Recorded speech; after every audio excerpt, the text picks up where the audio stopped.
Hey guys, today I'm going to show you how to make your own layer style in Photoshop. Now, I know a lot of you have been using the pre-made layer styles that I've been providing on my website. So I just want to show you guys how to, easily create your own and use it in your own projects. So maybe if you are making form signatures or if you are making wallpapers. I think it'd be cool if, you put a whole bunch of the work into it and it was all yours. It wasn't just like somebody else's pre-made stuff and you used it. So I'm just going to show you how to do that real quick. So go into your Photoshop, and for this example I'm just going to open up a 1440 by 900 document. Alright, so yeah, so once you get your document, we're going to have to go into, let's say, a shape, just for example, and I'm going to select a nice shape. So I'm going to select this heart, and then what I'm going to do right now is draw it out, or hold shift and just make it fairly big like that. Alright, so once I have my heart, I'm going to zoom in just a little bit. Alright, so I'll just make this a little bit smaller for the video. So I'm just going to resize it. Alright, cool. So once I have that, what you're going to want to do is double click on that shape layer, and what we're going to do is edit this shape. So once you double click on that shape layer, excuse me, you should get a layer style panel. And first off, I always like to do drop shadow, but in this case I'm just going to show you from point A to point B. So I'm going to start off with a gradient. It's always good to start off with a gradient because you could kind of see how the mood set for your shapes or your gradients is going to be. So whatever project you're working on, either it's Valentine's or I don't know, Mother's Day, whatever project you're working on, it's always best to start off with a gradient or a color, so you can kind of figure out where you're going with your project. Alright, so I'm in gradient overlay, and you can choose from different gradients. I'm pretty sure you guys already had downloaded some gradients online, or downloaded my own gradients that I posted up on the website. Now you're probably asking, how do you create your own gradient? Well, I was thinking about making a separate video for that, but I guess I'll include some of that in this video and make an exclusive one maybe next time. So in this case, just click on the gradient bar, just click on that bar, and you should get a gradient editor. So from here you can choose any kind of gradient and edit them the way you want to, or you could just select gradient type where it says solid and just select noise, and as you can see you get a whole completely different type of gradient that you didn't have before.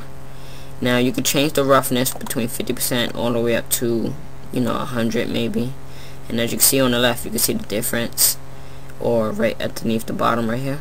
So the roughness kind of determines how much lines or how much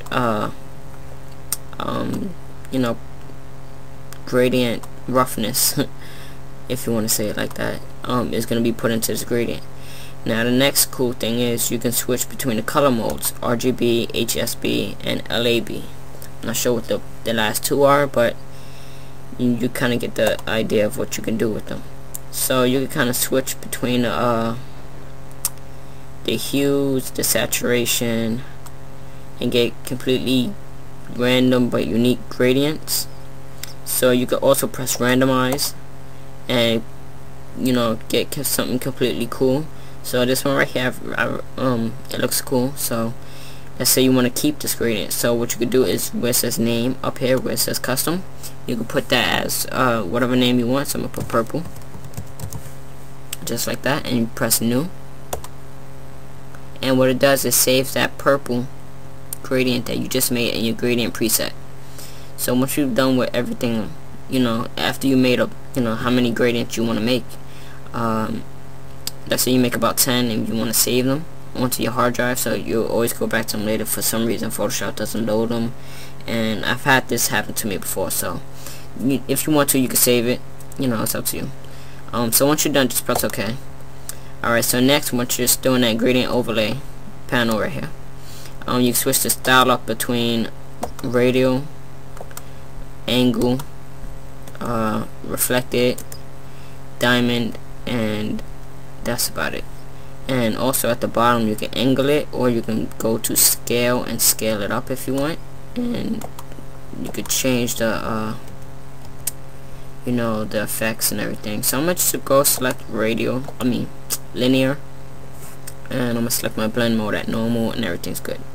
So next what I like to do is give it a texture. So select your texture, and immediately you should get some cool textures.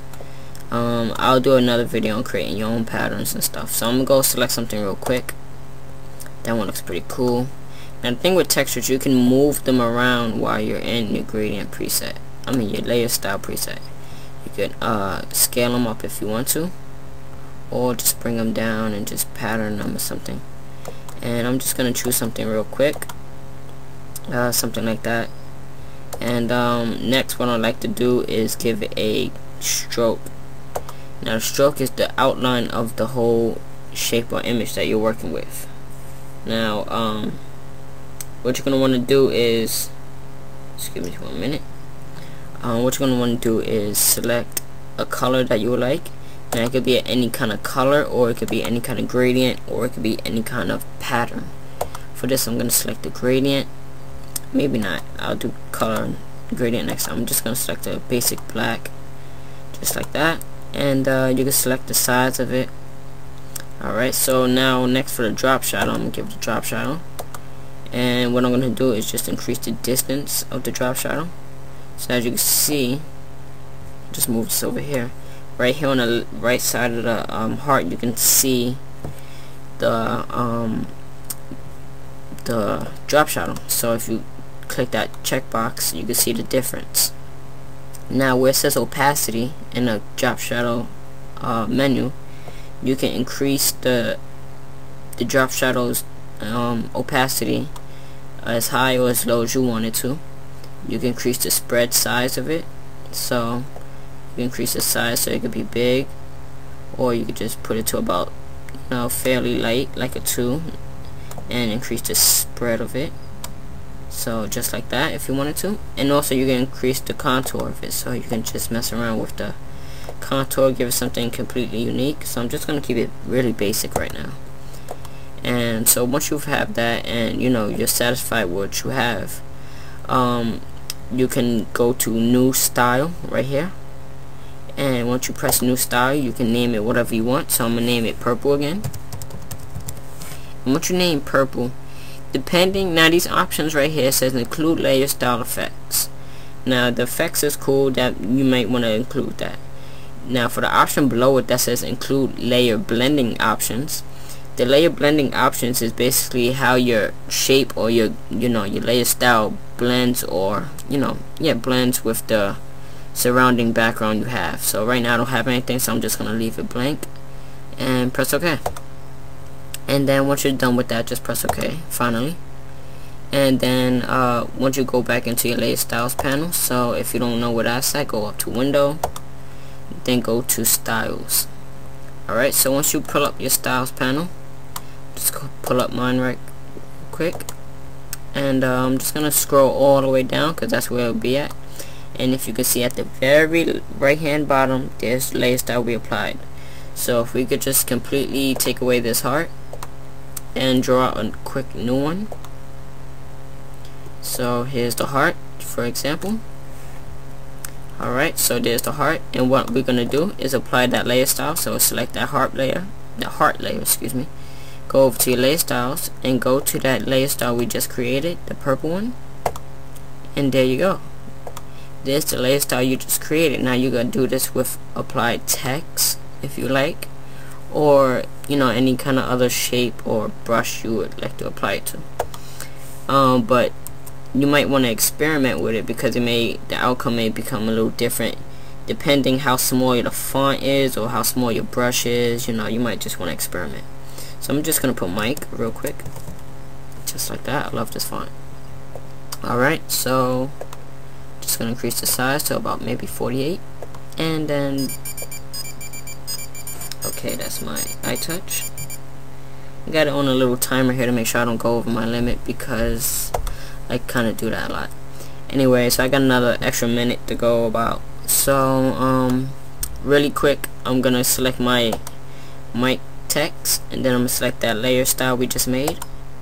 And as you can see, like I said, it works a little differently. The drop shadow we gave it, it looks pretty nice, but it's a little, you know, distant from the actual text.